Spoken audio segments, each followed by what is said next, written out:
Why firmness will prevent war with Iran.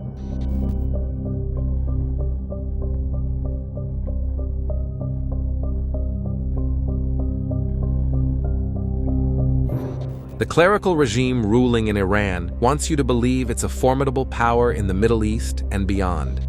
It establishes lobbying networks and deploys agents worldwide to influence public opinion and mislead policymakers, creating a perception that negotiating with Tehran and making concessions to appease extremists are the only viable options.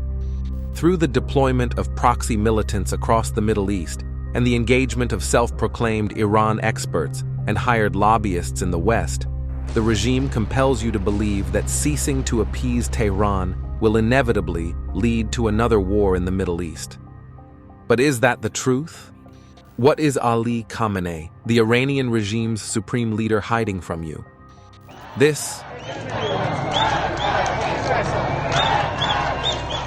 While Iran projects itself as a stable nation through its activities in the Middle East, the reality is that the regime has faced numerous sustained uprisings in recent years, highlighting widespread discontent and challenging its survival across the entire country. Facing extreme unpopularity domestically and unwilling to address socio-economic issues or grant political and civil liberties, Khamenei has turned to regional warmongering as a desperate measure for the sole purpose of preserving his regime and diverting attention from internal crisis.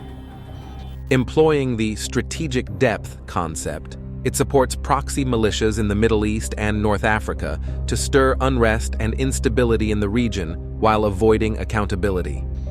What do Iranian officials think about war?